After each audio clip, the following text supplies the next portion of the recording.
Hey guys, what is up people? This is Abhishek, master teacher of the वेदांत। तो कैसी चल रही है जिंदगी? कैसे हो मेरे शेरों सब बढ़िया एकदम? Welcome to the session guys. बहुत दिन हो गए सीबीएसई 9th वाले के लिए एक बहुत बड़ा सेशन लाकर। तो कैसे हो यार? सब बढ़िया एकदम? All good, all great. Welcome to the session guys. तो आज मैं एग्जैक्टली करने के वाले बता देता हूँ आपको जल्दी से, so that all of you guys can stay till the end of the session. आज हम 1 घंटे के अंदर, सिर्फ 1 घंटे के अंदर वर्क एनर्जी एंड पावर का पूरा चैप्टर कंप्लीट करने वाले हैं। ठीक है, अब इसमें मैंने बीच बीच में सवाल तो बहुत डाले हैं, लेकिन ये एक प्रॉब्लम सेंट्रिक सेशन या न्यूमेरिकल सेंट्रिक सेशन नहीं है। ठीक है, इसमें हम इस पूरे चैप्टर के सारा का सारा जो थ्योरी है उसको कंप्लीट कर देंगे।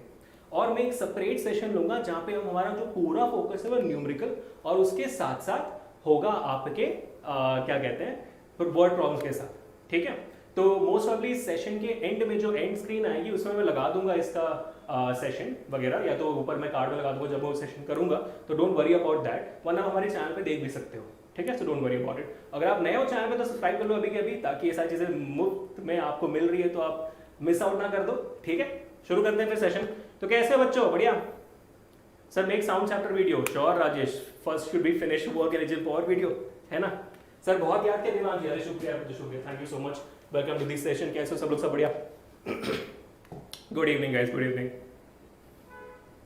Thank you so much. आज मैं कुछ ज़्यादा ब्राइट लग रहा हूँ ना? अब देखो यार, कुछ दिनों में मेरे ख्याल से क्रिसमस के दिन 25 के आसपास आपको एक वीडियो मिलेगी, how we celebrated Christmas and new year. ठीक है बेटा, तो उस वीडियो को देखना एंड यू विल अंडरस्टैंड कि आज अभिषेक सर जो हमेशा वेदांतों के टी शर्ट में रहते हैं, इस येलो टी शर्ट में क्यों है। समझ में आ जाएगा आपको। तो stay tuned for 25th 24th video. 25th को आएगा मेरे ख्याल से, चेक इट आउट। ठीक है बेटा? जय श्री राम तिमिंस्ती जी, बिल्कुल। So because of you I was able to finish 10th my 10th syllabus. Glad to know Robin, glad to know. ठीक है, शुरू करें फिर। Let's go forward. I hope all of you guys are there with me. एक बार जोरदार बल्ले बल्ले बोल दो चैट में, आई विल गो फॉरवर्ड। जो बच्चे इस पास से वीडियो देख रहे हैं, let me know the comment section बल्ले बल्ले। हम शुरू करते हैं। ठीक है, चलो okay. Let's start this session with a very interesting motivational quote which I think is really required at this point of time, क्योंकि एग्जामिनेशंस पास आ रहे हैं आपके। The quote is true happiness involves the full use of one's power and talents.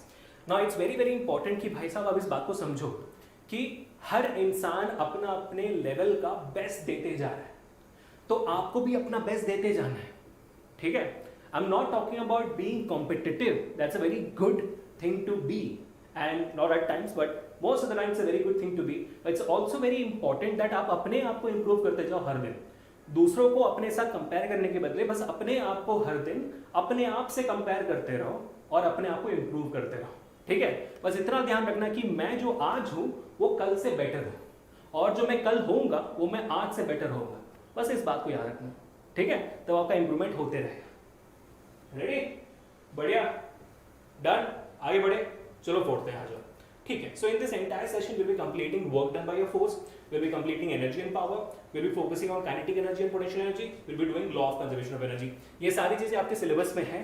ठीक है, so let's go one by one. Let's start with the concept of work done by a force. चलिए एक example लेते हैं। अब of course ही बात है, जब मैं एग्जांपल लेता हूं लोगों की, तो सबसे पहले किसका आपके दिमाग में आता है? नाम, जिसको हम रोस्ट करते हैं, हमेशा रोस्ट करते हैं। कौन है वो इंसान जिसको हम हमेशा रोस्ट करते हैं? वो इंसान कोई और नहीं है, हर्ष है। बिल्कुल। लेकिन आज जब मैंने हर्ष सर को छुट्टी दे दी, आज हम रोस्ट करेंगे हमारे अमृत सर को। तो now we are going to understand in deep कि सर वर्क डन होता क्या है। ठीक है ये क्या कर रहे हैं? अमृत सर कुछ तो सामान उठाकर चल रहे हैं। ठीक है, so what is Amrit sir doing? Amrit sir says that I am doing, oh my god, I am working really really hard. अगर मैं अमृत सर की भाषा में बोलूं बच्चों, I am working really hard, I am really working really hard, that's what Amrit sir would say, है ना? So you got the idea, correct? तो let's imagine that Amrit sir यहाँ पे किसी चीज को धकेलने के बदले बस ऐसे उठाकर खड़े हैं। ठीक है, now would we say that he is doing a lot of work? For example, let me take your example. तो बच्चों मैं चाहता हूँ कि आप लोग मुझे बताओ कि who wants to be volunteer for this particular part? Who wants to be volunteer? जल्दी बताओ। Who wants to be volunteer? I want a volunteer for today's session. कौन है volunteer? कौन है? गीतिका is the volunteer, ठीक है। So Geetika is the volunteer and tell me for how many of you guys this is true life story. मतलब ये तो sir हमारे साथ हर दिन होता है सर, हर दिन होता है ना. तो गीतिका जी को हमने ऐसे वॉलंटियर बनाया है, साथ में देखते हैं. तो मान लो हमारे अमृतसर एक कूली है. कूली कौन है? वो कूली है, ठीक है. Coolie number 1. Coolie number 1. आप कूली जी ऐसे स्माइल करते हुए, दो दांत बाहर दिखाते हुए, चश्मा पहनकर, है ना, हमेशा करते हुए सामान उठाकर खड़े हुए, ठीक है. तो सामान उठाकर चल रहे हैं. एक कूली जी हुए और दूसरी हुई गीतिका जो आप लोग हो. गीतिका जी हर दिन अपने शोल्डर्स में, है ना, आपने देखा हुआ बच्चों को, आपने देखा हुआ बच्चों को. जब अगर मेरी मैं बात करूँ ना, तो बचपन में जब मैं बैग पहनता था, ठीक है, 6 to 8 ग्रेड स्पेशली, 9 ग्रेड में स्पेशली, 10 ग्रेड में तो फिर भी थोड़ा बुक्स कम हो जाते हैं, लेकिन स्कूल्स में जो हम बैग्स पहनते हैं, भाई साहब ऐसे उठता है और हम ऐसे ही चलते हैं. दिन भर हम इसी में चलते हैं. हम तो ऐसे ही चलते हैं. कितने लोग यहाँ पे ऐसे ही चलते हैं भाई अपने स्कूल्स में बैग उठाने के बाद? कमेंट्स मुझे बताना सब लोग, ठीक है. यहाँ पे कैसे सब लोग आप ऐसे ही चलते हो? पक्का? Me definitely for sure. I तो used to walk like this only. मतलब मैं हमेशा ऐसे ही चलता था क्योंकि इतना बोझ है यार. So if I ask you who is doing more amount of work, अगर मैं आपसे पूछूं कूली नंबर 1 में और गीतिका में, यानी कि आप लोग में काम ज्यादा कौन कर रहा है, तो आपका जवाब क्या होगा? आप कर रहे हो या कूली कर रहे हो? इस बात को समझते हैं, ठीक है. इस बात को समझते हैं कि आप कर रहे हो तो क्यों ज्यादा कर रहे हो. कूली तो इतने ज्यादा वेट उठाते हैं, तो वो आपसे कम कर रहे हैं कि ज्यादा कर रहे हैं, और कम कर रहे हैं तो क्यों कम कर रहे हैं, और ज्यादा कर रहे हैं तो क्यों ज्यादा कर रहे हैं. Let's try to understand that particular fact, ठीक है. अब किसी काम को होने के लिए हम दिन भर बस स्टॉप में खड़े रहते हैं बस का इंतजार करते हुए. तो हमने तो बहुत काम किया, आज बहुत मेहनत की, खड़े हुए थे. ये हमारे नॉर्मल भाषा में काम होता है, लेकिन साइंटिफिक भाषा में इसको हम काम नहीं कहते हैं. We don't call this as work. Then what do we call work as? बहुत सिंपल से एग्जांपल, ठीक है. मान लो ये पेन मैंने हाथ में रखा हुआ है ऐसे, ठीक है. मैंने ये पेन मेरे हाथ में रखा हुआ है. इस पेन को अगर मैं ऐसे फ्लिक करूं, ठीक है, ऐसे फ्लिक करूं, तो क्या होगा? आपका पेन जो है मूव होगा. लेकिन इस मूवमेंट के लिए मैंने क्या किया? पहले मैंने एक फोर्स लगाया, है ना, पहले मैंने एक फोर्स लगाया और उसके बाद वो मूव हुआ. तो क्या मैं इसको काम बोलूंगा, वर्क बोलूंगा? डेफिनेटली इसको हम वर्क बोलेंगे. क्यों बोलेंगे वर्क? जानते हैं. मान लो ये दीवार है, ठीक है. इस दीवार पे मैंने हाथ रखा और उसको ढकेल रहा हूं, लेकिन दीवार तो मूव ही नहीं हो रहा. तो क्या मैं बोलूंगा कि अभिषेक सर ने कोई काम किया है? The answer is no. Why is that? मैंने तो फोर्स पूरा लगाया, लेकिन वॉल कोई डिस्प्लेस नहीं हुई, आपका डिस्प्लेसमेंट नहीं आया, ठीक है. तो that is the fundamental understanding guys. अगर हमें साइंटिफिक तरीके में वर्क को बोलना है, then we really need to understand कि भाई साहब वर्क होता क्या है, ठीक है. तो इसको ध्यान से देखना सब लोग. तो आ जाओ बच्चों, हमारे पास एक गेस्ट आ रही है जो 2 मिनट में बोल के निकल जाएंगी. Hi. What's up? Oh, how come it looks same color? Like it's just I'm brighter. No. Yes. Look at me. शक्ल देखो कैसे चमक रही है मेरी. हाँ, शक्ल आपकी ज़्यादा चमक रही है. That is true. हाँ. Yes. I agree. T-shirt. Hi everybody. Hello. What's up people? What's up? Navamita ma'am in the house people.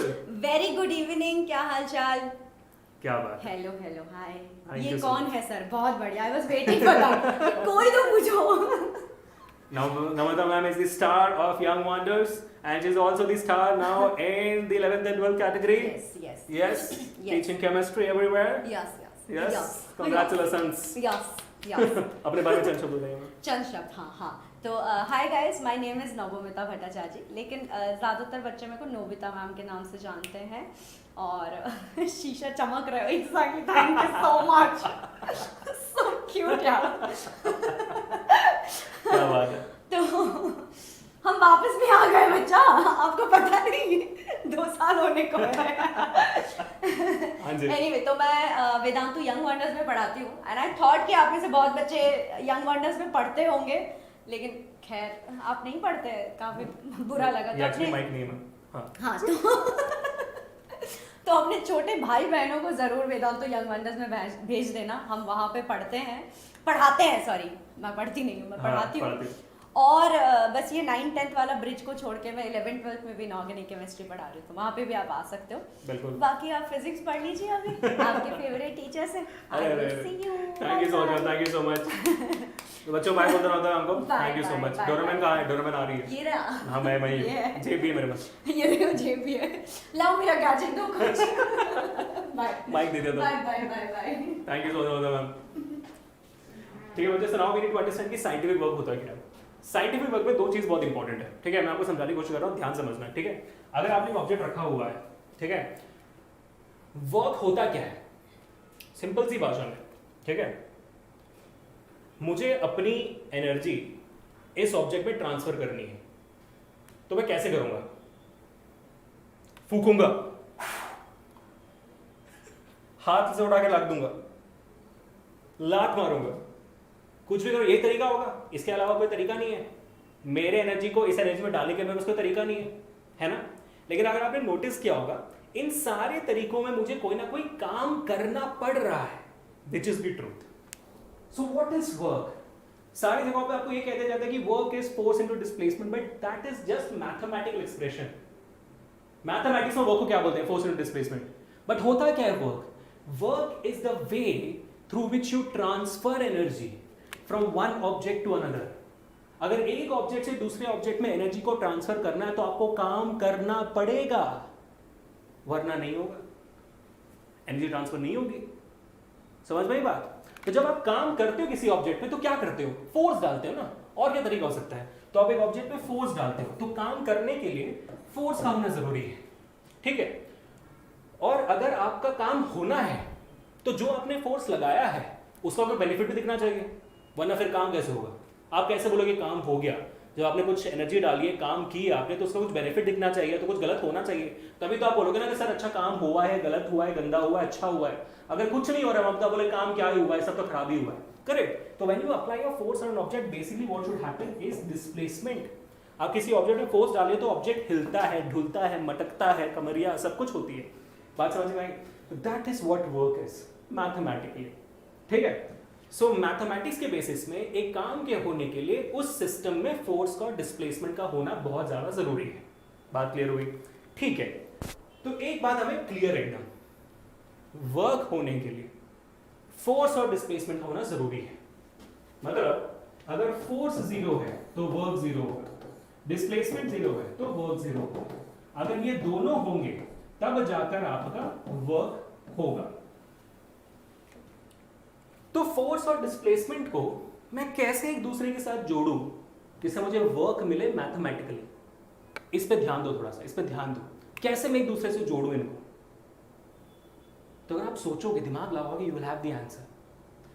अगर मैं फोर्स प्लस डिस्प्लेसमेंट करूं तो फोर्स जीरो होगा। अगर मैंने फोर्स को जीरो कर दिया यहां पे तो डिस्प्लेसमेंट इक्वल टू वर्क हो जाएगा, which is not wrong, which is absolutely wrong. Force zero है तो वर्क जीरो होना चाहिए, है ना। अगर मैंने यहाँ पे डिस्प्लेसमेंट को जीरो कर दिया then force will become equal to work, which is also wrong. अगर डिस्प्लेसमेंट नहीं है तो वर्क नहीं होना चाहिए। तो कैसा करूं मैं फोर्स प्लस डिस्प्लेसमेंट करो, फोर्स माइनस डिस्प्लेसमेंट करो, फोर्स डिवाइडेड बाय डिस्प्लेसमेंट करो, फोर्स इनटू डिस्प्लेसमेंट करो, ताकि मेरा ये जो कंडीशन है वो follow. Exactly the condition which comes out is, sir एक ही तरीका है, आप फोर्स को डिस्प्लेसमेंट से मल्टीप्लाई कर सकते हो जिसके थ्रू आपको वर्क डन मिलेगा। परफेक्ट, क्योंकि मल्टीप्लिकेशन में अगर डिस्प्लेसमेंट जीरो है तो F into zero is zero, work done is zero. अगर फोर्स जीरो है तो zero into S, work done is zero. ये बिल्कुल सही है भाई, and that is exactly why work done is equal to force into displacement. ये कोई नहीं बताता आपको, क्लियरली बता दिया जाता है कि भाई work done equal to force into displacement. क्यों है, कहां है, कैसा है, वो सिर्फ आप यहां पे जानते हो, है ना। तो make sure to hit the like button people right now. अब आगे बढ़ते हैं। So now are we all clear what is work done? Can we all give a good बल्ले बल्ले? Because after this we need to go forward and understand कि भाई साहब coolie ज्यादा काम करें कि आप? समझे इस बात को? थोड़ा सा जवाब देने की कोशिश करें। आते जवाब देने के लिए आते हैं, ठीक है। But however I have a very fundamental question to ask all of you. बहुत सिंपल सा सवाल है यार, work done is equal to force into displacement तो बोल दिया, तो बच्चों फॉर्मूला के हिसाब से आपका एसआई यूनिट क्या होना चाहिए इसका? What should be the SI unit of force into displacement, work done का एसआई यूनिट क्या होना चाहिए?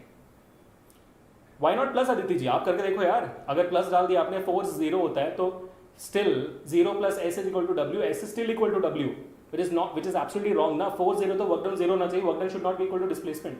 ठीक है अदिति, दिमाग लगाओ, दिमाग सब लोग। न्यूटन मीटर होना चाहिए, विच इज एब्सोल्युटली करेक्ट। बहुत बढ़िया बच्चों, मैंने आपसे सवाल क्या पूछा? मैंने पूछा इस फॉर्मूला से आपका एसआई यूनिट क्या आएगा। जिन बच्चों ने जूल्स बोला आप लोग पूरा गलत हो, you guys are absolutely wrong. अगर आपने बोला है कि इसका एसआई यूनिट जूल्स है, you guys are absolutely wrong. इसका एसआई यूनिट है फोर्स इज न्यूटन और displacement is metre. Newton metre का सही जवाब है। तो जिन बच्चों ने न्यूटन मीटर बोला बहुत बढ़िया, बहुत बढ़िया बच्चों, newton metre is the damn correct answer. अब बात ये समझनी है कि सर न्यूटन मीटर को हम जूल्स भी कहते हैं, ठीक है? क्यों कहते हैं न्यूटन मीटर को जूल्स? क्यों कहते हैं? क्योंकि जूल्स एनर्जी का यूनिट होता है और वर्क डन को हम ऐसा यूनिट जूल्स कैसे बोल सकते हैं? इसका छोटा सा राज है, वो राज क्या हम थोड़ी देर में समझेंगे, अगले 10 मिनट में समझेंगे। तो आप लोग रहना यहाँ पे, ठीक है? अगले 10 मिनट के लिए रहना, क्योंकि आप लोग जो ने बोला है अभी सर न्यूटन मीटर तो जूल्स, मतलब आप तो बोलते हो सर क्लियर है हम सबको कि एनर्जी वर्क डन का यूनिट जूल्स होता है। अब जूल्स होता क्यों है? सर न्यूटन मीटर होना चाहिए, मैं तो ये बोल रहा हूँ न्यूटन मीटर सही जवाब है। तो जूल्स क्यों होता है? जूल्स का यूनिट, जूल्स ऐसा यूनिट ऑफ एनर्जी का भी होता है, तो एनर्जी और वर्क डन क्या सेम है? ये जो जवाब है वो आपको अगले 10 मिनट में मिलेगा, तब तक टिके रहो यहाँ पे। उससे पहले कुछ और समझना है हमें, ठीक है? मैं लाइन बाय लाइन जा रहा हूँ भाई, मैं आपको बाकी लोगों की तरह नहीं पढ़ाता, सिंपल सी बात है, ठीक है? मेरा अपना तरीका है वो मैं समझा रहा हूँ। अभी आपको डीप में जा रहा है हमारे टॉपिक पे, तो लाइक करते जाओ, सेशन में एंटर टिके रहना, बहुत मजा आने वाला है, ठीक है? अब दिमाग लगाओ, इसका पूरा दिमाग लगाओ, ठीक है? आगे बढ़ते हैं, चीजें क्लियर होंगी। Work done is equal to force into displacement, ठीक है? तो अब आगे बढ़ते हैं। तो ये हो गया, ये हो गया। अब इस पे आते हैं। Work is a scalar quantity. Is that a true statement और अ फॉल्स स्टेटमेंट गाइस? बताइए कमेंट्स पे, बताइए कमेंट्स पे और चैट में बताइए कि क्या लगता है आपको, work is a scalar quantity और a vector quantity? Is that a true statement और a false statement? Okay, Bhavya Raj, Sania says false, true, Anushka true, Yamini true, Arjun false, true true vector quantity होता है सर। चलो जानते हैं, जानते हैं। बहुत अच्छे पूछ रहे सर व्हाट इज स्केलर और what is vector. Scalar quantity वो होती है बच्चा जहां पे डायरेक्शन के बदलने से आपके वैल्यू में कोई फर्क ना आए। जैसे मान लो एरिया है, एरिया मीटर स्क्वायर एरिया है ना, मेरे पास 10 एकड़ जमीन है बैंगलोर में, मेरे पास 10 एकड़ जमीन है क्या कहते हैं विशाखापट्टनम में, मेरे पास 10 एकड़ जमीन है दिल्ली में। तो हर जगह लोकेशन अलग अलग है, सबका डायरेक्शन अलग अलग है। तो लेकिन मैं ऐसे तो नहीं बोलूंगा ना कि मेरे पास 10 एकड़ नेगेटिव जमीन है बैंगलोर में, 10 एकड़ पॉजिटिव जमीन है दिल्ली में, ऐसे थोड़ी ना बोलूंगा मैं, क्योंकि मेरे एरिया को डायरेक्शन से फर्क ही नहीं पड़ता, 10 एकड़ होती है। And that is what basically a scalar quantity is. इसको फर्क नहीं पड़ता कि आप किस डायरेक्शन में जा रहे हो, किस डायरेक्शन में आगे बढ़ रहे हो, ठीक है? वेक्टर क्वांटिटी क्या होती है? वेक्टर क्वांटिटी इसके एग्जैक्टली ऑपोजिट होती है, इसमें डायरेक्शन का फर्क पड़ता है। फॉर एग्जाम्पल कितने लोगों को शक्ल ऐसे रखो, प्यास रखो, हाँ, कितने लोगों को पापा से ऐसे लगा है और कितने लोगों ने ऐसे हाथ रख के ब्लॉक किया है? सच बताओ, जल्दी बताओ, कितने लोगों जल्दी बताओ। हाँ, आपने ऐसे लगा हुआ है, आपने ऐसे किया हुआ मी है ना? हाँ, तो आप मुझे एक बात बताओ, सीरियसली बताना, क्या आपको लगता है इस थप्पड़ किस डायरेक्शन से आ रही है? ये जानना बहुत जरूरी है, तभी ना ब्लॉक कर पाओगे। सच बताओ, क्या इस थप्पड़ का डायरेक्शन जानना जरूरी नहीं है? है ना? हाँ, बहुत जरूरी है सर। तो बात समझ में आया कि थप्पड़ is a vector quantity. It's extremely important to know the direction of from where the थप्पड़ is coming in. So basically थप्पड़ होता है force is a vector quantity, ठीक है? बहुत जरूरी है समझना कि फोर्स किस डायरेक्शन से आ रही है। सो डायरेक्शन जहां पे आ जाता है वेक्टर क्वांटिटी बन जाती है। I hope this examples will always be in your mind. तो वर्क स्केलर क्वांटिटी कैसे होती है? क्योंकि हमें तो पता है कि यार वर्क पॉजिटिव वर्क भी होती है, नेगेटिव वर्क भी होती है ना? बात समझ के देखते हैं कि पॉजिटिव वर्क कितने लोगों को पता है यहाँ पे पॉजिटिव वर्क नेगेटिव वर्क होती है? क्योंकि अभी तो भाई मेरे ख्याल से हम we are 20th of December right now of 2022, so we are almost at the end of the year. Many of you guys might know there is positive work and negative work, है ना? तो then why is your work not a vector quantity, it's scalar quantity? इस बात को समझते हैं जो इस सेशन को पहली बार पढ़ने वाले हैं, सुन लो ध्यान से अभी क्यों होता है क्यों नहीं होता है। यू हैव एन आइडिया, है ना बच्चों? बहुत संस्कार जी, बहुत बढ़िया। तो अब देखते हैं इसको क्यों होता है, कैसे होता है, ठीक है? इस बात को ध्यान से समझो कि स्केलर क्वांटिटी पहली बात क्यों होती है, ठीक है? I want everyone to look into this very carefully. मुझे एक वॉलंटियर चाहिए, I need a volunteer who wants to be the volunteer. 200 बच्चे हमारे साथ पढ़ते जा रहे हैं, make sure to like button दबाओ, 200 लाइक्स पास करना है हमें। Who wants to be volunteer? Sanjeev wants to be volunteer, okay. तो मान लो ये संजीव है, संजीव प्यारा सा बेटा, बड़ी बड़ी आंखों वाला, स्माइल करते हुए, ये आपके सामने संजीव ने एक डब्बा रखा और दूसरे हाथ में भी संजीव ने एक डब्बा रखा, ठीक है? अब ध्यान से देखना इस बात को, बहुत इंपॉर्टेंट है, सब लोग ध्यान से देखेंगे, ठीक है बेटा? अब संजीव क्या कर रहा है? संजीव इस बॉक्स पे इस डायरेक्शन पे फोर्स लगा रहा है, ठीक है? तो ऑब्जेक्ट किस डायरेक्शन मूव होगा? इसी डायरेक्शन मूव होगा ना संजीव का। तो फोर्स और डिस्प्लेसमेंट एक ही डायरेक्शन में। तो अगर हम इसका फॉर्मूला लिखें तो क्या आएगा मेरे लिए आएगा work done is equal to force into displacement. सही है? Correct? Fine? There is any mistake? No. Same way हमारे सामने यहाँ पे मान लो ये हमारे राइट साइड है और हमारा ये लेफ्ट साइड है। अब संजीव जो है बॉक्स को इस तरफ ले जा रहा है। क्यों ले जा रहा है पता नहीं, वो वर्कआउट कर रहा है, वर्कआउट कर रहा है संजीव बेसिकली, समझ में आया? ठीक है। तो यहाँ पे संजीव बॉक्स को इस तरफ ले जा रहा है, तो यहाँ पे मैं फोर्स को पॉजिटिव मानूं या नेगेटिव मानूं?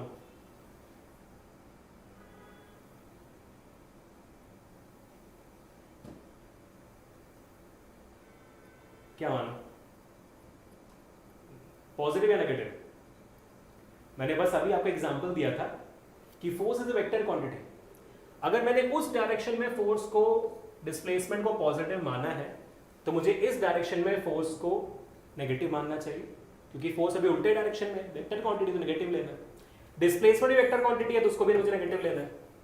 तो फोर्स इनटू डिस्प्लेसमेंट, यहाँ इस तरफ मैंने फोर्स लगाया तो इसी तरफ मेरा डिस्प्लेसमेंट होगा।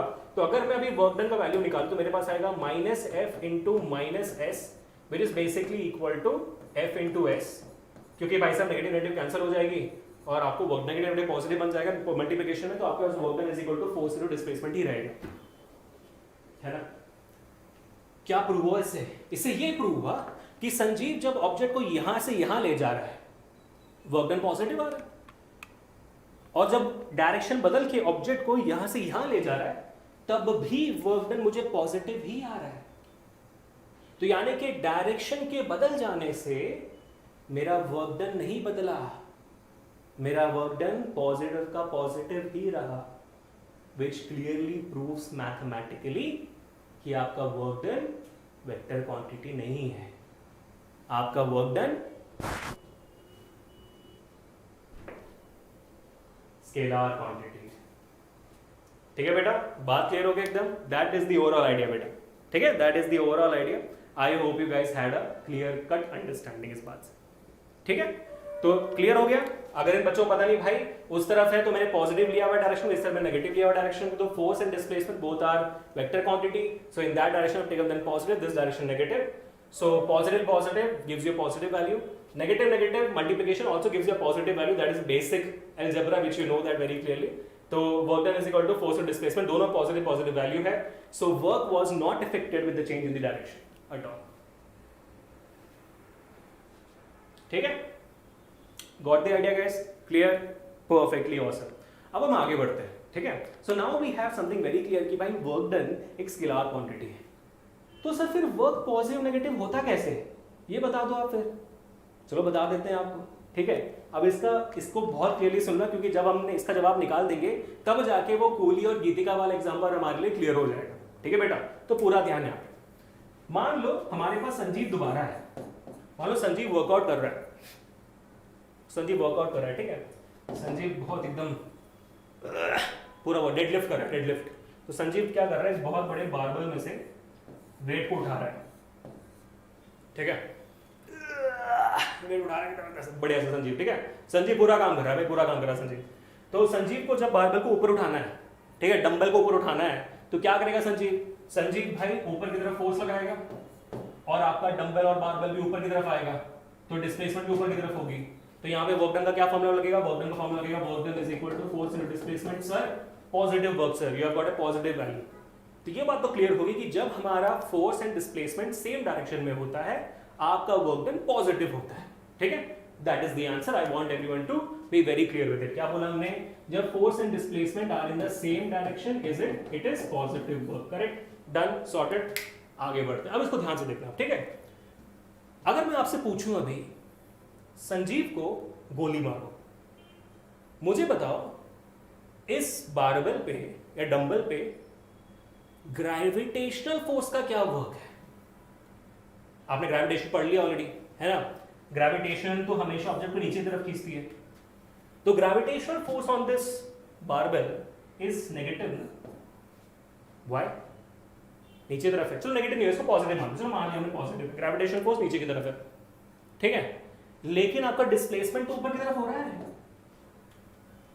करेक्ट। तो डिस्प्लेसमेंट को हमने ऊपर की तरफ पॉजिटिव लिया था, फोर्स को भी ऊपर की तरफ हमने पॉजिटिव लिया था, क्योंकि ग्रेविटेशन फोर्स नीचे की तरफ है, इसको हमें नेगेटिव लेना पड़ेगा ना, करेक्ट। तो अगर मैं इसका वर्क डन निकालूं तो क्या आएगा? मुझे आएगा मेरा work done is equal to minus F into S, which gives me a negative value. ओहो, अच्छा, तो आपका जो वर्क डन है वो वेक्टर क्वांटिटी नहीं है, स्केलर क्वांटिटी ही है। लेकिन वर्क डन नेगेटिव कब होता है? वर्क डन आपका नेगेटिव तब होता है जब फोर्स और डिस्प्लेसमेंट दो ऑपोजिट डायरेक्शन में होते हैं। और ग्रेविटेशनल फोर्स इसका एक क्लासिक एग्जांपल है कि जब भी आपका फोर्स, ग्रेविटेशन जो नीचे की तरफ है, और आप किसी ऑब्जेक्ट को उठाते हो, आप नेगेटिव वर्क करते हो इन टर्म्स ऑफ ग्रेविटेशन। बात समझ में आई? क्लियर हो गया सबको? तो जोर से बोलो बल्ले बल्ले if you guys are clear कि भाई कब होता है आपका वर्क डन पॉजिटिव और नेगेटिव, ठीक है। तो वर्क डन जीरो कब होता है समझ लिया हमने, पॉजिटिव होता है समझ लिया हमने, नेगेटिव कब होता है समझ लिया हमने, स्केलर क्वांटिटी होती है कैसे होती है समझ लिया हमने। अब ये भी समझ लें कि क्या सर कोई और रीजन हो सकता है जब वर्क डन नेगेटिव हो सकती है। फॉर एग्जांपल सर, जब आपके फोर्स और डिस्प्लेसमेंट है ना, फोर्स और जब डिस्प्लेसमेंट एक डायरेक्शन में होते हैं, तो इन दोनों के बीच में एंगल क्या होता है? इन दोनों के बीच में एंगल होता है 0 डिग्री। दो पैरेलल लाइंस के बीच में एंगल 0 डिग्री होती है। लेकिन अगर दो पैरेलल लाइंस हैं, लेकिन दोनों का डायरेक्शन एक दूसरे से ऑपोजिट है, एक लाइन उस तरफ जा रही है, एक लाइन इस तरफ जा रही है, तो इन दोनों बीच में एंगल कितना होता है? जिनको पता है कमेंट में जवाब दे, पॉज करके। जवाब इसका है 180 डिग्री। तो 0 डिग्री में पॉजिटिव वर्क आता है, 180 डिग्री में एग्जैक्टली उसका ऑपोजिट नेगेटिव वर्क आता है। What if the force and the displacement are perpendicular to each other, 90 degree होगा, तब क्या होगा? तब क्या होगा? जब फोर्स एंड डिस्प्लेसमेंट 90 डिग्री होता है, तब हम वर्क डन को 0 मानते हैं।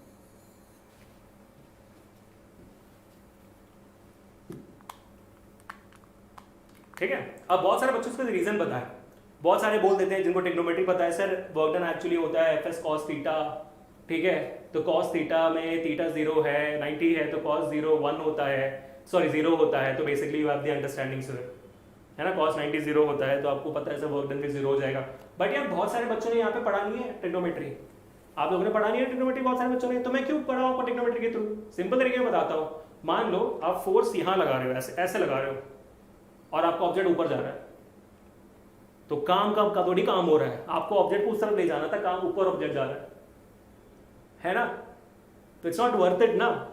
आप जिसके लिए एनर्जी लगा रहे हो तो हो ही नहीं रहा, वो तो उसके परपेंडिकुलर जा रहा है, तो आप बोलोगे कि आपका काम हुआ है? नहीं, काम नहीं हुआ है ना। So basically your work done is 0। When do you say that your work done is well done? When you do apply some force in a direction and the object also moves in that direction, that's when you say, है ना। I hope you got the idea. तो आपको ये बात समझने के लिए कोई भी ट्रिग्नोमेट्री की जरूरत नहीं है, कॉमन सेंस की जरूरत है, ठीक है बेटा। चलो अब आगे बढ़ते हैं। अब आते हैं उसी सेम सवाल पे कि कूली ज्यादा काम करता है कि गीतिका।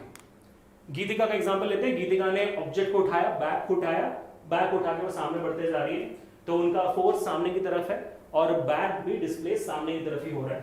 तो गीतिका इज मूविंग परफेक्टली करेक्ट, तो गीतिका पॉजिटिव वर्क कर रही है, ठीक है, गीतिका पॉजिटिव वर्क कर रही है। लेकिन अब बात आती है कूली की। कूली ने ऑब्जेक्ट को अपने सर के ऊपर रखा हुआ है, अमृतसर ने ऑब्जेक्ट को अपने सर के ऊपर रखा हुआ है, तो बेसिकली उनका फोर्स का डायरेक्शन ऊपर की तरफ है ना। लेकिन अब अमृतसर ऊपर तो नहीं चलते हैं, वो सामने चलते हैं, सामान उठाकर सामने चलते हैं, करेक्ट। तो उनका डिस्प्लेसमेंट ऐसे या ऐसे होता है। So work done by a coolie is zero because the force and the displacement are at perpendicular to each other.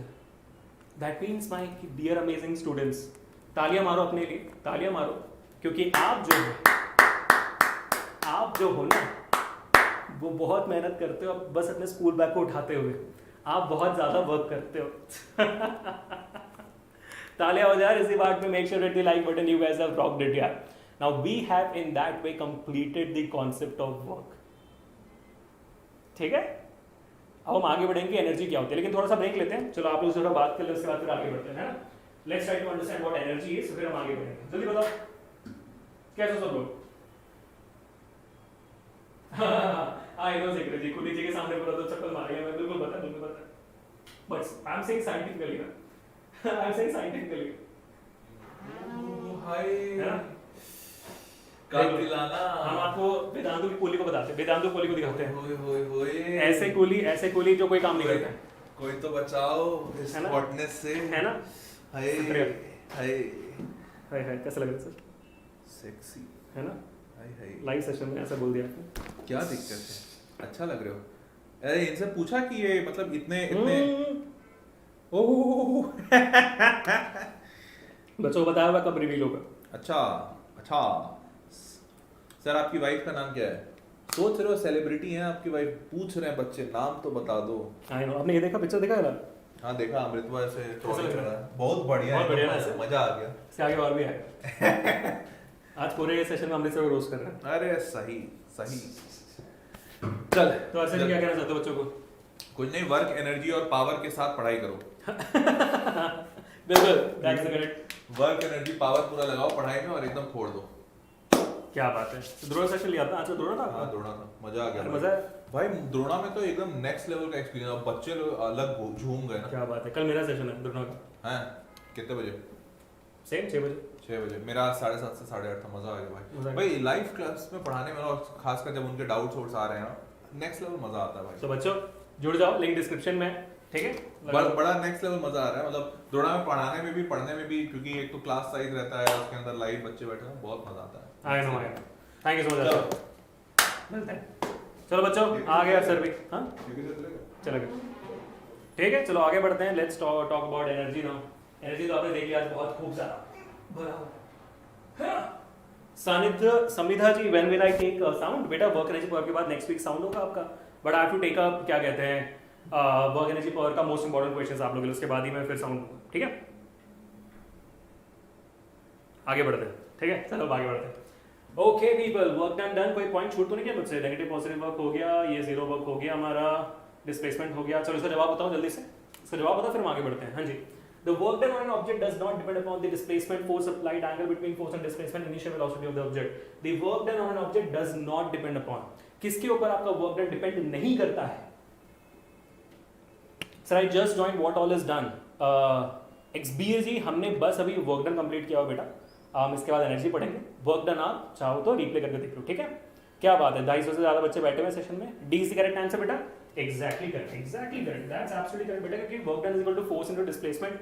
Force is important, displacement equal, angle is important, but initial velocity we have not studied anywhere, है ना। Perfect. Next question people on your screen. In case of negative work the angle between the force and displacement is. NCERT exemplar का सवाल है, ये बहुत easy, आपको पता है अभी। नेगेटिव वर्क के केस में फोर्स और डिस्प्लेसमेंट के बीच में क्या एंगल होता है, जल्दी बताओ, स्पैम कर दो। प्रतिष्ठा जी, नहीं हमारे जैसे अमेजिंग टीचर्स आपको 9th के दौरान पढ़ा रहे हैं, 10th के दौरान में हम ही पढ़ा रहे हैं, क्योंकि हम 10th का ले रहे हैं तो हम 9th का लेने का हमारे पास बैंडविड्थ नहीं बचता है, हमारे पास वक्त नहीं बचता है, बट भी हम कोशिश करते हैं। बट ऐसी कोई बात नहीं, 9th के भी जो टीचर्स हैं बहुत फोड़ाफाड़ी मचा रहे हैं। 9th का जो हमारा फीडबैक आया हुआ भी बहुत फोड़ाफाड़ी, कर लेना ज्वाइन, ठीक है, डिस्क्रिप्शन में लिंक है। डी पक्का, बहुत बढ़िया, yes it's absolutely 180 degree, great people, fantastic. Let's go for energy now, let's try to understand what energy is. ठीक है, समझते हैं कि एनर्जी क्या होता है।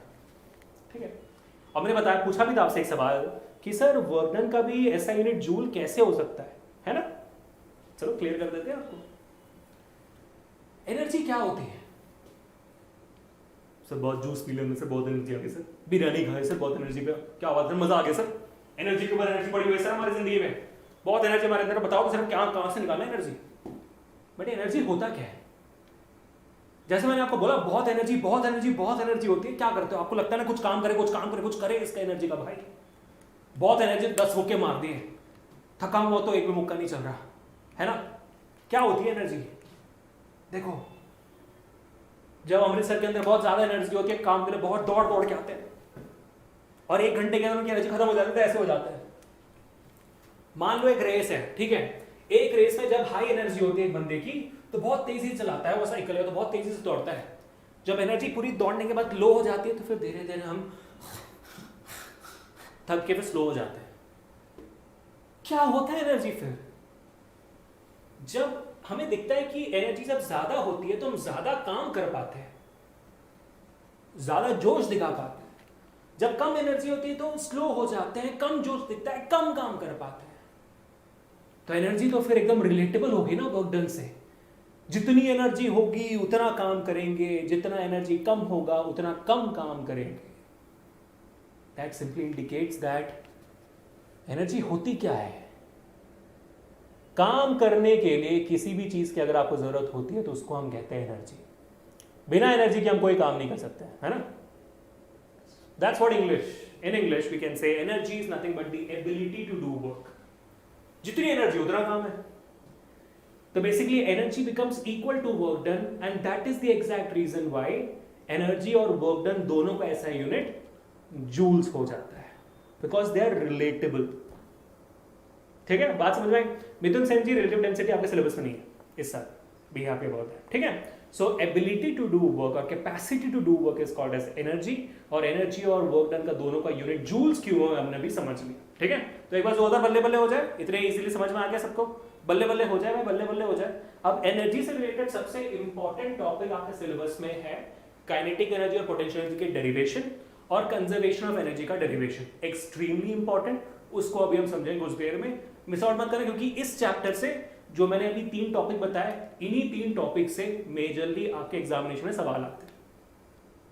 ठीक है, बल्ले बल्ले। तो बस अगले 15 मिनट के लिए रुक जाओ, अगले 15 मिनट में मैं आपको ये टॉपिक क्लियर कर दूं। ठीक है बेटा, चलो आगे बढ़ते हैं।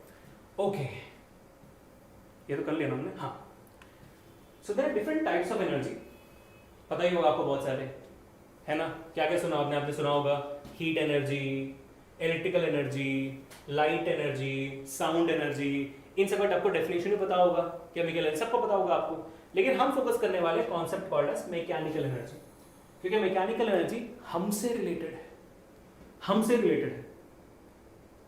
मैकेनिकल एनर्जी होता क्या है? आप मुझे चैट में स्पैम करके बताओ, या तो फिर आप कमेंट से मुझे स्पैम करके बताओ कि भाई साहब हमें क्या सिर्फ ऐसे बैठे रहने के लिए एनर्जी की जरूरत है? क्या हमें सिर्फ ऐसे सोने के लिए एनर्जी की जरूरत है? बिल्कुल है सर, बिल्कुल है सर, क्यों नहीं है भाई? बैठने के लिए एनर्जी की जरूरत होती है, सोने के लिए भी एनर्जी की जरूरत होती है। सांस नहीं लेना आपको, आपके बॉडी के अंदर ब्लड को घूमना नहीं है इधर उधर, हार्ट बीट नहीं करना है, आवाजें नहीं सुननी है, खराटे नहीं मारने, सबके एनर्जी नहीं चाहिए? बिल्कुल चाहिए, है ना? अब तो ऑफकोर्स सी बात है, जब स्टेशनरी बैठने के लिए या तो सोने के लिए एनर्जी की जरूरत है, तो फिर चलने फिरने दौड़ने उड़ने जंप मारने के लिए सबके लिए एनर्जी की जरूरत होगी, ये तो फिर कॉमन हो गया। और इन सारी एनर्जीज को मिलाकर हम कहते हैं मैकेनिकल एनर्जी। तो क्या है mechanical energy? Mechanical energy is a combination of the energy you need at rest and you need when you are in motion. The energy required to be at rest or to be in motion is what we call as mechanical energy. सबसे simple है ना? अब हम क्या करेंगे, mechanical energy को दो part में बांट देते हैं। एक मैकेनिकल एनर्जी क्या होती है, जिसकी जरूरत होती है आपको रेस्ट करने के लिए। इस रेस्ट वाले एनर्जी को हम कहते हैं potential energy. The energy at rest, potential, ठीक है। The energy in motion, kinetic. That's it, simple, ठीक है। तो भाई मैकेनिकल एनर्जी क्या है? Mechanical energy is the energy which you require to be at rest, also called as potential energy, and the energy which is required to be in motion, also called as kinetic energy. So basically आपका mechanical energy is equal to kinetic energy plus potential energy. Me is equal to Kp. ठीक है, ऐसा भी याद रख सकते हो। What is me is equal to? Me is equal to Kp. Kp, वो गाना आया था ना, Kiki, let me love you, Kp. Let me love you, कर लेना, ठीक है। What is me? Keeping, done. जेएनजी नहीं होगा भाई, कोई बोल लेने वाला है, ठीक है। सर वर्क एनर्जी का उमंग सेशन नहीं होगा मीटू सेन जी, इसमें मैं वन शॉट में पूरा करवा रहा हूँ ना, लेट नहीं हो जाए आपके लिए और दोबारा, ठीक है। तो वन शॉट में पूरा अभी मैं थ्योरी करवा रहा हूँ, न्यूमेरिकल में आपके इसके बाद करवाऊंगा एक सेपरेट सेशन में, तो खत्म हो जाएगा फिर, ठीक है। तो हो गया भाई, me is equal to KP. तो इस पर भी हम ध्यान देते हैं। हम समझते हैं कि ये जो काइनेटिक एनर्जी है ये किस पे डिपेंड करता है। हम जब मूव करते वक्त हमारी जो एनर्जी होनी चाहिए वो किस पे डिपेंड करता है, और जो पोटेंशियल एनर्जी वो किस पे डिपेंड करती है। पहले हम काइनेटिक एनर्जी के बारे में समझते हैं, ठीक है। चलो, इसका एक डेरिवेशन है जो आपके लिए बहुत इंपॉर्टेंट, जो आपके एग्जामिनेशन में आता है। तो पूरे ध्यान और शिद्दत से मेरे बातों को सुनिए और वीडियो को लाइक करते जाइए। अगर आप नए हो तो सब्सक्राइब करते जाइए चैनल, ठीक है। अब आगे बढ़ते हैं। ये डेरिवेशन बहुत इंपॉर्टेंट है बेटा, तो ध्यान से सुनना, ठीक है। Let's go forward. क्या मस्त लग रहा हूं ना? समझते काइनेटिक एनर्जी, ठीक है, क्या है। अच्छा, कितने बच्चों को काइनेटिक एनर्जी का फॉर्मूला बताए? How many of you guys know kinetic energy is formula? जल्दी बताओ, पता सबको? अरे शाबाश। अब ये फॉर्मूला कैसे आया? कैसे आया वो जानते हैं कैसे आया, क्योंकि वो आता है आपके एग्जामिनेशन, ठीक है। तो मान लो कहाँ गया भाई, हाँ ठीक है। Let's imagine kinetic energy depend किस पे करता है। एक ट्रक है जो हर्षा चला रहे हैं, ठीक है, हर्षा चला रहे हैं इस ट्रक को, और फिर हर्षा साइकिल चला रहे हैं। एक डब्बा यहाँ पे रखा हुआ है, ठीक है। मान लो इन दोनों केस में ट्रक और साइकिल की जो वेलोसिटी है वो सेम है, ठीक है। ट्रक की वेलोसिटी मान लो कितनी है? ट्रक की वेलोसिटी है 20 मीटर पर सेकंड, और साइकिल की वेलोसिटी 20 मीटर पर सेकंड है। तो इन दोनों में वेलोसिटी सेम है। फिर भी जब ट्रक उस ऑब्जेक्ट को छुएगा, बॉक्स को छुए, तो बॉक्स तो उड़ जाएगा ना, और साइकिल जब उस बॉक्स को छुएगा तो ट्रक जितना इंपैक्ट नहीं आएगा, बिल्कुल नहीं आएगा। तो इसका मतलब क्या होता है? इसका मतलब ये होता है कि हमारा जो ट्रक है उसके पास एनर्जी ज्यादा है, जिस वजह से जब वो आकर इस बॉक्स से टकराता है ज्यादा एनर्जी उस बॉक्स में ट्रांसफर होती है, ज्यादा काम होता है उस ऑब्जेक्ट बॉक्स पे, और बॉक्स ज्यादा डिस्प्लेस करती है, ज्यादा फोर्स पड़ता है उस पर और बॉक्स ज्यादा डिस्प्लेस करती है, सही है। साइकिल के केस में साइकिल में इतनी एनर्जी होती नहीं है कि वो जाए और बॉक्स से टकराए, इतना फोर्स डाल पाए कि वो बॉक्स ज्यादा दूर मूव हो पाए, करेक्ट। अब इस केस में जो एनर्जी की हम बात करें वो कौन सी एनर्जी है भाई? ट्रक भी मूव कर रहा है, साइकिल भी मूव कर रही है, तो जिस एनर्जी की हम बात करें वो तो काइनेटिक एनर्जी हुई ना, because kinetic energy is energy in the motion. तो यहां से क्लियर इंडिकेशन ये आता है सर यहाँ पे वेलोसिटी कांस्टेंट है, तो इन दोनों में एनर्जी ज्यादा क्यों है? क्योंकि भाई साहब सिंपल सी बात है, काइनेटिक एनर्जी इस केस में ज्यादा है क्योंकि आपका ट्रक का मास ज्यादा है, ट्रक बहुत बड़ा हो तो उसका मास ज्यादा है। दैट क्लियरली थियोरेटिकली प्रूव्स कि kinetic energy is directly proportional to mass of an object. जिस ऑब्जेक्ट का मास ज्यादा होगा उस ऑब्जेक्ट की काइनेटिक एनर्जी ज्यादा होगी। बोलो बल्ले बल्ले, ठीक है। But that's not it, hold on, that's not it. Let's imagine कहाँ गया? तो लेट्स इमेजिन ट्रक को निकाल देते हैं इसमें, ठीक है, ट्रक को निकाल देते हैं, सेम ऑब्जेक्ट उठाते हैं, यहां पे साइकिल है, ठीक है, यहां पे भी साइकिल है, यहां पे भी साइकिल है, ठीक है। यहां पे कितनी वेलोसिटी ली थी हमने? 20 मीटर पर सेकंड। यहां पे हम इसको 100 मीटर पर सेकंड कर लेते हैं। अब इस केस में मास सेम है, दोनों केस में मास सेम है आपके साइकिल का, दोनों केस में हर्षा चला रहे हैं, पहले केस में 20 मीटर पर सेकंड की स्पीड चला रहे हैं, दूसरे केस में 100 मीटर पर सेकंड की स्पीड में चला रहे हैं। तो बच्चों किस केस में आपका बॉक्स मूव होगा, 20 मीटर के सेकंड के स्पीड पे या तो 100 मीटर के सेकंड के स्पीड पे, किस केस में आपका बॉक्स मूव होगा? बताइए अभिजीत जी, आप बताइए, श्रेया जी आप बताइए, पायल जी बहुत बढ़िया, 100 के केस में होगा, क्योंकि भाई क्यों, स्पीड ज़्यादा है। फॉर एग्जाम्पल यहाँ पे देख लो ना, बहुत सिंपल सी बात है, ये ऑब्जेक्ट है, मैं धीरे से आ रहा हूँ, कुछ होगा नहीं, जोर से आऊंगा तो हिलेगा ना। कमाल की बात कर दी आपने यार मेरे शेर, डन है, ठीक है। तो 100 के स्पीड में ज्यादा होगा, लेकिन मास तो यहाँ सेम थी सर। तो यानी कि ये क्लियर हो गया हमको कि वेलोसिटी का भी कुछ लोचा है यहाँ पे। जिस ऑब्जेक्ट के पास वेलोसिटी ज्यादा होती है उसकी भी एनर्जी ज्यादा होती है, क्लियर हो गया। So that also indicates that kinetic energy is directly proportional to velocity, kinetic energy is directly proportional to mass, theoretically proven. जोर से बोलो, बल्ले बल्ले। यानी कि भाई मास से डायरेक्टली प्रोपोर्शनल, वेलोसिटी से भी डायरेक्टली प्रोपोर्शनल, थ्योरेटिकली प्रूवन। अब बात हमें ये समझना है कि सर मैथमेटिकली प्रूव करके दिखाओ, क्योंकि डेरिवेशन तो मैथमेटिकली होती है ना, थ्योरेटिकली थोड़ी ना होती है, करेक्ट? सिंपल सी बात, ठीक है। त्रिनेन जी बिल्कुल बिल्कुल। तो समझते कि मैथमेटिकली कैसे निकालें, चलो निकालते हैं, बहुत आसान है, मैथमेटिकल एक्सप्रेशन बहुत ईजी है। तो लेकिन इस मैथमेटिकल फॉर्मूला में मास और वेलोसिटी होने चाहिए, वरना तो फिर कंफर्म नहीं होगा, ठीक है। तो अब देख लो, यहाँ पे एक ऑब्जेक्ट है, ऑब्जेक्ट की इनिशियल वेलोसिटी 0 है, ठीक है बेटा, u इज 0, इनिशियल वेलोसिटी 0। इस पे हमने एक फोर्स लगाया F, और इस फोर्स की वजह से क्या होगा, आपका ऑब्जेक्ट डिस्प्लेस होगा, ठीक है। तो मान लो ऑब्जेक्ट का डिस्प्लेसमेंट होता है S डिस्प्लेसमेंट। तो what is the formula of work done?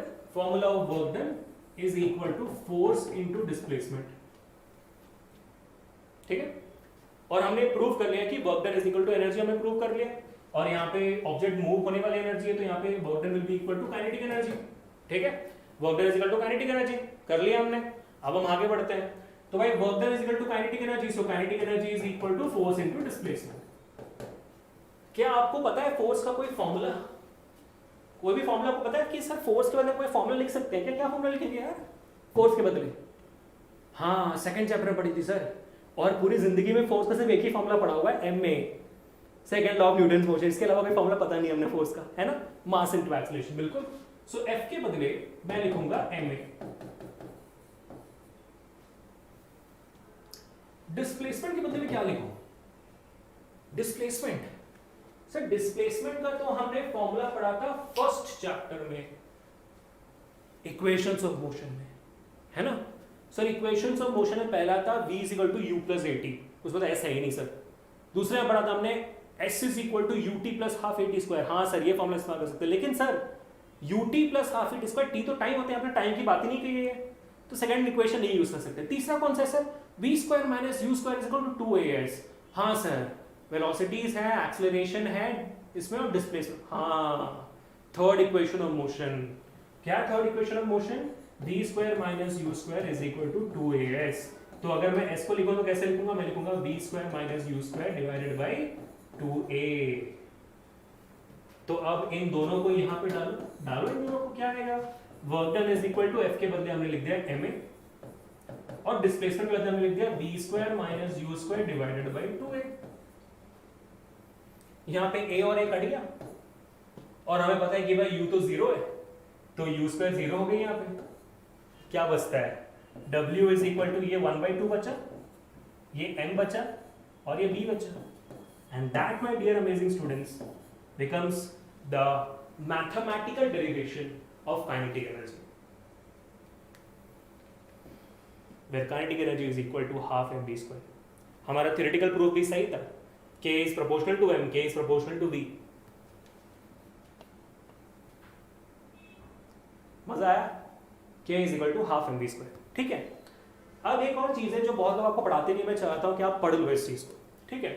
मान लो ये आपने नोट डाउन कर लिया, प्लीज नोट डाउन कर लो, ये आता है आपको 3 मार्क्स के लिए, होपफुली आपने नोट डाउन कर लिया। अब मान लो बच्चों कि इनिशियल वेलोसिटी 0 नहीं थी, नहीं है इनिशियल वेलोसिटी 0, उसका एक इनिशियल वेलोसिटी है, तो यहाँ पे u स्क्वायर 0 नहीं होगा तब, ठीक है। तो मैं इसको अलग केस करवा रहा हूँ, मैं चाहता हूँ इसको ध्यान से देखो आप, ठीक है।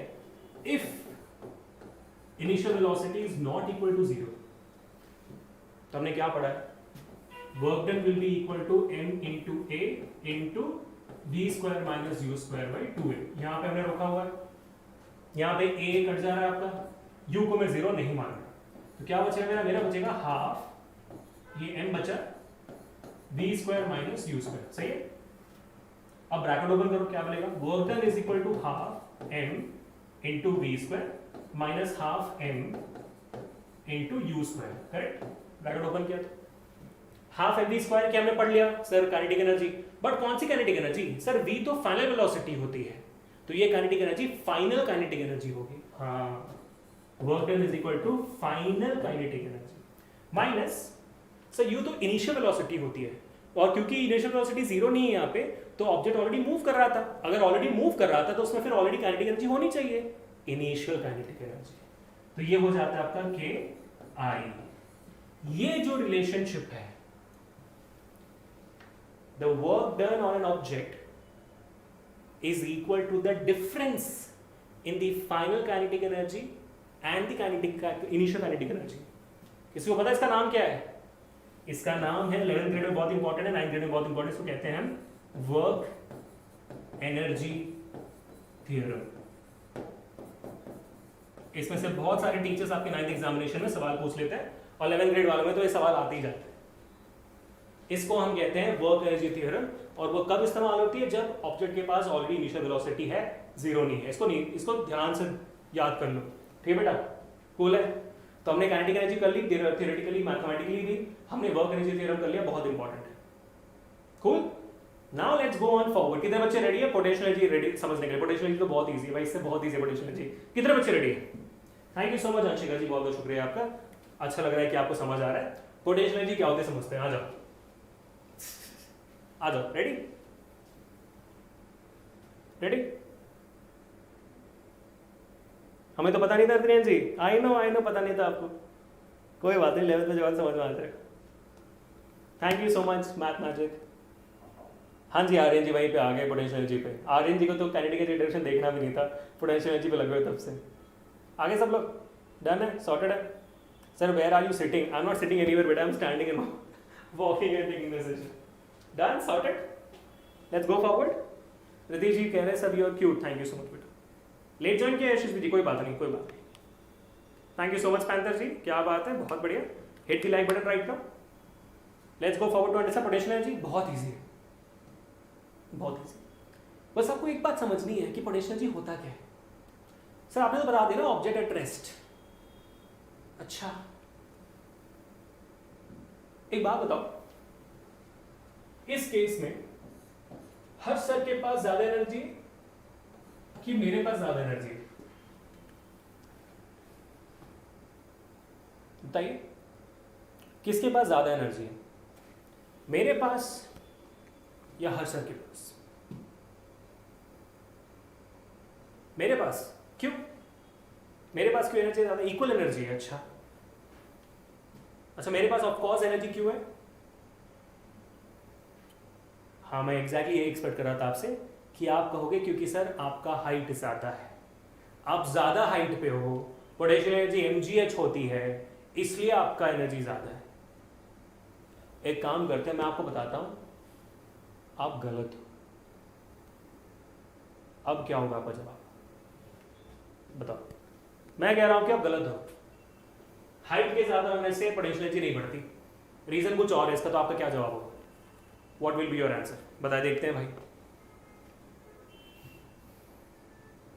इक्वल एनर्जी तो बिल्कुल नहीं है, मेरे पास ज्यादा एनर्जी है, लेकिन क्यों है?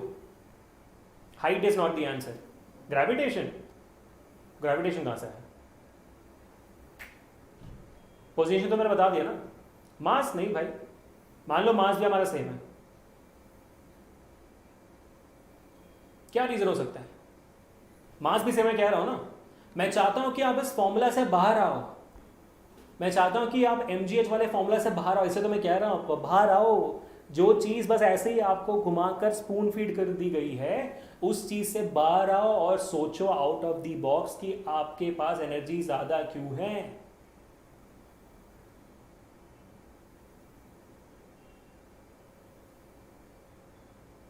ठीक है, एक सवाल पूछता हूँ मैं आपसे। मान लो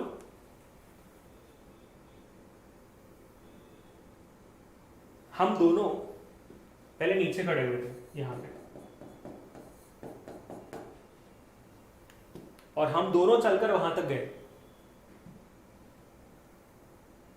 हर्ष सर जाकर वहां पर बैठे और मैं कैसे कैसे चढ़कर इसके ऊपर बैठा। तो हम दोनों में से एनर्जी किसने ज्यादा स्पेंड किया? हम दोनों में से किसने ज्यादा एनर्जी स्पेंड किया?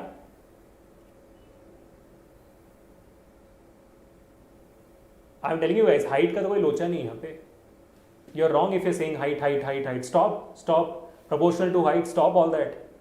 मैंने ज्यादा एनर्जी स्पेंड किया तो एनर्जी कहां गई? आप बोल रहे एनर्जी स्पेंड किया, तो मैंने काम किया ना, because I have done some work. बिना वर्क की एनर्जी स्पेंड नहीं हो सकती है, correct? When did the energy go? I spent my kinetic energy to climb up this to this position, and then what happened to that energy?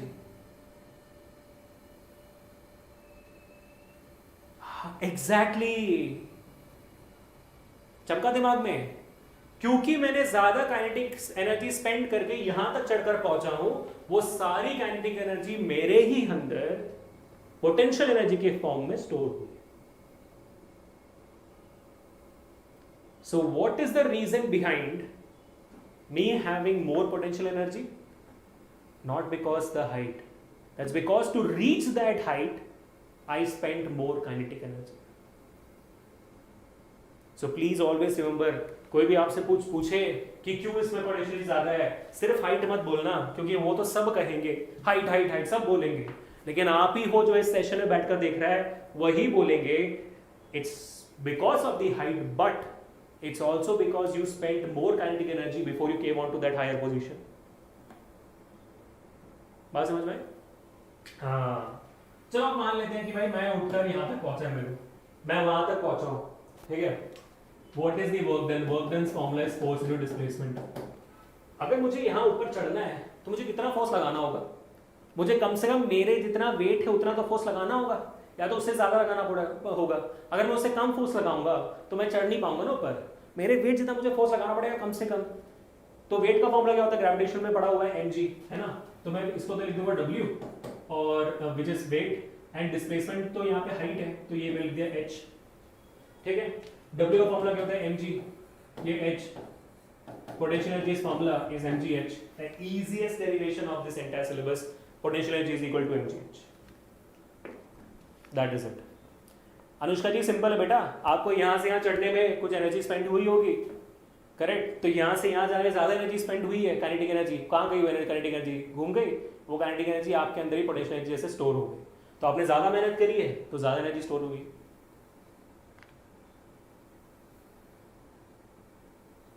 Done? फिर energy है तो गलत पढ़ा, बोल दिया आपने। आप देखो तो सही 9th सेशन कैसे बोल दिया आपने, ठीक है? डन, सॉर्टेड, ओके, फैंटास्टिक बेटा। चलो हमने पोटेंशियल एनर्जी भी कर ली, फॉर्मूला भी कर लिया, अब आगे बढ़ते हैं। Let us try to understand questions की प्रॉब्लम है कंजर्वेशन ऑफ एनर्जी, ठीक है? बहुत बहुत इंपॉर्टेंट। अब जो मैंने एक बात कही यहाँ पे कि काइनेटिक एनर्जी ट्रांसफॉर्म हो पोटेंशियल एनर्जी में, क्यों हुआ? क्यों हुआ? आरएनजी अब क्लियर हो गया? अब तो इजी हो गया ना आपके लिए? क्यों हुआ भाई transform? That's something interesting. Conservation of energy कहता क्या? लॉ ऑफ कंजर्वेशन एनर्जी कहता है that the energy cannot be created nor be destroyed. It can only transform from one form to another. जैसे भी काइनेटिक एनर्जी पोटेंशियल में convert हुई थी, it can only transform. It can energy create नहीं कर सकते हो आप, डिस्ट्रॉय बिल्कुल नहीं कर सकते। पागल हो गए सब, कैसे सर, कैसे बोल दिया आपने ये? कैसे बोल दिया आपने ये? हाय हाय, प्रूव करते हैं। ये बॉल का एग्जाम्पल है और ये पिछले 3 साल से पढ़ा रहा हूं। सबसे इंपॉर्टेंट डेरिवेशन है, this the easiest way to learn it, ठीक है? और पिछले 3 साल बच्चों ने वाहवाही की है सर, बहुत मजा आता है इसको समझने में, तो आप ध्यान से समझना, ठीक है? डिफरेंट, मान लो कि आपका जो बॉल है वो रखा हुआ है, हाँ वो यहाँ पे है, ठीक है, ये पॉइंट ए है और यहाँ पे आपका बॉल है, मैंने यहाँ पे इसको पकड़ के ऐसे रखा हुआ है, ठीक है, और ये भाई कितनी हाइट पे, ये टोटल हाइट इसकी h है, लिखा हुआ मैंने, पॉइंट ए तक हाइट h है, ठीक है, total height is h, and यहाँ पे मैंने पकड़ के रखा हुआ, तो इनिशियल वेलोसिटी इसकी 0 हुई। तो मुझे प्रूव क्या करना है, मुझे ये प्रूव करना है कि पूरे 3 पोजीशंस में, point A, point B, point C positions में आपकी जो टोटल एनर्जी वो कांस्टेंट रहे। जब मैं इस बॉल को छोड़ दूंगा उस पूरे जर्नी में आपकी टोटल एनर्जी कांस्टेंट रहे। अगर वो मैंने प्रूव कर दिया तो कंजर्वेशन ऑफ एनर्जी प्रूव हो गई। प्रूव कर दे फिर, रेडी हो सब लोग? तो जोर से बोलो बल्ले बल्ले। ये सबसे इंपॉर्टेंट डेरिवेशन है, 3 मार्क के लिए आपके सिस्टम में आ जाता है, सिलेबस में आ जाता है। ये आगे तो फिर आप चिंता मत करना, आराम से कर लोगे, ठीक है। तो सबसे पहले तो एट पॉइंट ए करते हैं, आ जाओ, let's do it at point A. So at A, यहां से लिखना शुरू करो मैं क्योंकि लंबा डेरिवेशन थोड़ा सा, तो ध्यान से देखो। At A total mechanical energy हमें पता है कि is equal to kinetic energy plus potential energy, पता है हमें, ठीक है। काइनेटिक एनर्जी तो भाई 0 है, क्यों? इनिशियल वेलोसिटी 0 हो गई है ना, इनिशियल वेलोसिटी 0 हो गई, तो अब क्या लिखोगे? Since u is equal to 0 your k is equal to 0, तो 0 plus potential energy, potential energy कितना है पे भाई? मान लो ऑब्जेक्ट का वेट mg है, ठीक है, ऑब्जेक्ट का वेट mg है और आपका हाइट h है, तो potential energy is equal to mgh। So your total mechanical energy at point a is equal to mgh। तो एट पॉइंट b भी, एट पॉइंट c भी मुझे mgh ही आना चाहिए। अगर mgh नहीं आया तो फिर नहीं होगा, ठीक है। अगर mgh नहीं आया तो वी आर रॉन्ग यहाँ पे, ठीक है बेटा। Let's try to understand point b क्या होता है, ठीक है। तो चलो ध्यान से देखो यहाँ पे एट पॉइंट b क्या हो रहा है, कलर बदल लेते हैं, एट पॉइंट b, चलो देख रहे हो। अब एट पॉइंट b में हुआ क्या, मैं हाफ वे पोजीशन में पहुंचा, I have reached half way position, और इस डिस्टेंस को कवर करने के लिए मैंने x डिस्टेंस कवर किया, ठीक है। तो अगर यहां से यहां तक x है और ये पूरा h है, तो ये कितना बचा मेरे पास, कितना हाइट पे आ गया अभी? टोटल h है सर, और ये x है, तो ये इतना हो गया h माइनस x। अगर टोटल 5 मीटर का होता और ये 2.5 मीटर का, तो बाकी कितना बचा? 2.5 मीटर, तो h माइनस x, ठीक है। 5 माइनस 2.5 किया तो h माइनस x, ठीक है। तो अब करते हैं इसको again, total mechanical energy is equal to kinetic plus potential. Kinetic का फॉर्मूला क्या है सर? Sir half mv²। यहाँ पे तो वेलोसिटी 0 नहीं है ना, क्योंकि तो भाई आपकी ऑब्जेक्ट तो नीचे आई है, तो मूव हो रही है, वो आपने छोड़ दिया, मूव हो रही है, तो 0 नहीं है। Plus potential energy is mg, height कितनी है सर? हाइट है आपकी h minus x। Okay sir, awesome. तो v² कैसे निकालें? जैसे हमने काइनेटिक एनर्जी में v² निकाला था वैसे निकालेंगे। थर्ड इक्वेशन ऑफ मोशन कैसे निकलेगा v²? Since v² minus u² is equal to 2a s, initial velocity आपका 0 है, करेक्ट, तो u 0 हो गया, v² इज इक्वल टू 2, और यहाँ पे आप ऑब्जेक्ट नीचे गिर रहा है, तो acceleration is acceleration due to gravity, है ना जी। और s कितना भाई? h है आपका, ठीक है। कितना कितना डिस्प्लेसमेंट हुआ आपका? डिस्प्लेसमेंट x डिस्प्लेसमेंट हुआ है, यहाँ से यहाँ तक गिरा हुआ है, तो डिस्प्लेसमेंट कितना है? x है, तो x लिख दिया मैंने। अब बस आप यहाँ पे डाल दो उसकी वैल्यू, डाल देते हैं, देखते हैं क्या होता है, ठीक है। तो यहाँ पे डालता हूँ मैं, चलो ठीक है बेटा।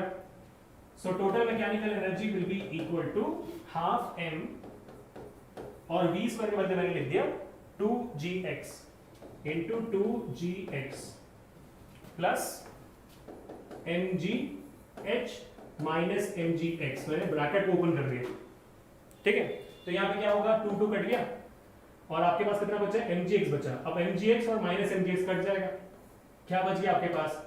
Total mechanical energy at point B is also mgh बचा। खत्म भाई, प्रूवन हो गया,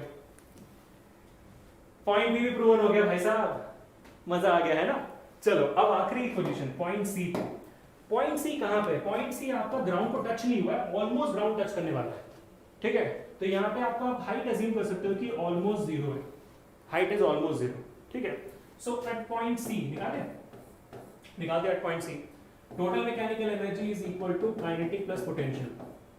पोटेंशियल एनर्जी तो 0 हो जाएगा क्योंकि हाइट 0 है, पोटेंशियल एनर्जी 0 है। So your total mechanical energy is equal to kinetic energy, इसका फॉर्मूला होता है हाफ एम वी स्क्वायर, दोबारा निकालो वी स्क्वायर की value, v square is equal to u तो आपने 0 मान लिया, 2 जी, और टोटल हाइट कितनी होगी, total height total displacement h हुआ, टोटल यहां से यहां तक h हुआ है तो 2gh हुआ, so your total mechanical energy becomes equal to, kinetic energy मतलब लिखोगे हाफ m v स्क्वायर के बदले 2gh, यहाँ पे 2 2 कट गया, दोबारा टोटल मैकेनिकल एनर्जी आपको mgh आ चुका है, and that is the full derivation of your conservation of energy. Simple सा एक लोचा, बस इतना ही समझना है आपको, that you got it all right. और ये डेरिवेशन हर बार आता है 9th बोर्ड के एग्जामिनेशन, 9th एग्जामिनेशन में, तो आई होप कि आपने नोट डाउन कर लिया, सबने नोट डाउन कर लिया भाई, जोर से बोलो बल्ले बल्ले, and make sure to hit the like button right now, जल्दी से, ठीक है। चलो अब आगे बढ़ते हैं, जल्दी सब लोग आगे बढ़ते हैं। खत्म हो गया है सेशन अभी, law of conservation energy prove कर दिया है, पावर क्या होता है, बहुत सिंपल है, ठीक है। वर्क क्या होती है, work is the way you transfer energy, है ना। एनर्जी क्या होती है, the ability to do work. What is power? एक बात बताओ,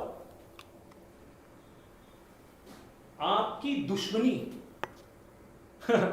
सबसे ज्यादा किससे रही, किसका चेहरा आपके दिमाग में आ रहा है सबसे ज्यादा, चेहरा किसका दिमाग में आ रहा है, आपकी दुश्मनी सबसे ज्यादा, अरे सबसे ज्यादा दुश्मनी नहीं से सर, सबसे ज्यादा दुश्मनी इनसे, कौन है वो?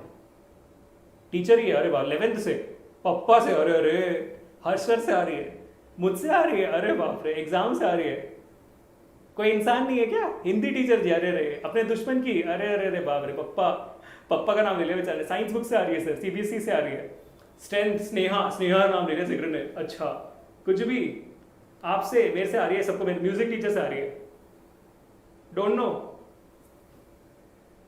पक्का चलो देख लेते, ठीक है। मान लो एक ऐसा इंसान है और उस इंसान को आपने पंचिंग बैग के अंदर डाल दिया, ठीक है। अब मैंने बोला आप काम करो इन पे, तो आपने क्या किया, आपने पूरी एनर्जी डालकर मुक्का मारना स्टार्ट किया आपने, तो आप क्या कर रहे हो, आप अपनी एनर्जी उनको ट्रांसफर कर रहे हो काम करते हुए, ठीक है। लेकिन मेरा सवाल तो ये होगा, आपको पता है कि काम करना है एनर्जी ट्रांसफर करने के लिए, जितनी एनर्जी आपके अंदर है उतना आप ट्रांसफर करोगे। पावर क्या होता है, पावर होता है आपने हर सेकंड कितने मुक्के मारे, यानी कि आपने हर सेकंड कितनी एनर्जी ट्रांसफर करी, कितना काम किया, समझे। सो what is power? Power is the amount of work you do per second or per unit time, or the amount of energy you spend per unit time. अब इस फॉर्मूला के basis में इस पावर का ऐसा यूनिट आना चाहिए joules per second, पर है क्या, पावर का ऐसा यूनिट होता है वॉट। क्यों? क्योंकि भाई James Watt was the person who described power in the most beautiful way possible. ठीक है? So this was the last topic for today, people, in concept of work, energy and power. I hope you all of you guys understood this topic, the complete, chapter completely. ठीक है? Now I really hope all of you guys have understood this entire chapter. I hope कि आप मैंने 1 घंटे में complete भी कर लिया, 1 घंटे 10 मिनट के अंदर कंप्लीट कर लिया, जैसे मैंने प्रॉमिस किया था। मैं उम्मीद करता हूँ कि आप लोग बार बार आओगे मेरे सेशन देखने के लिए, देखना भी पूरे सेशन में जरूर। कोई डाउट आता है मुझे डिस्क्रिप्शन में बताना, एंड लेट मी नो, मतलब कमेंट में बताना, लेट मी नो कि भाई कितना मजा है इस सेशन में, जस्ट बाई 1 सिंगल वर्ड बता देना कमेंट में। Thank you so much for all the likes. और आखिरी चीज इंपॉर्टेंट कि मैं वर्क एनर्जी पावर का एक फुल चैप्टर क्विज भी लूंगा आने वाले हफ्ते में, तो make sure that you are there to practice all the numerical and word problems with me, ठीक है। गेमर जी मैंने ऑलरेडी कंप्लीट करते हैं इस चीज को। गेमर आविश जी मेरे ख्याल से आप थोड़ा लेट आए हो, मैंने क्लियर कर दिया कि how is energy equal to work, please check it out थोड़ा सा, आप शायद इग्नोर नहीं करते, शायद हो जाता है ना गेमर अविश जी, ठीक है। ग्रेविटेशन का महक ऑलरेडी है ना हमारे चैनल पे, तो आप देख लीजिएगा जरूर महक, ठीक है बेटा। चलो bye bye, take care people, मिलते हैं नेक्स्ट सेशन में। Until this Abhishek signing off, peace. Comment से मिलते हैं, बाय बाय।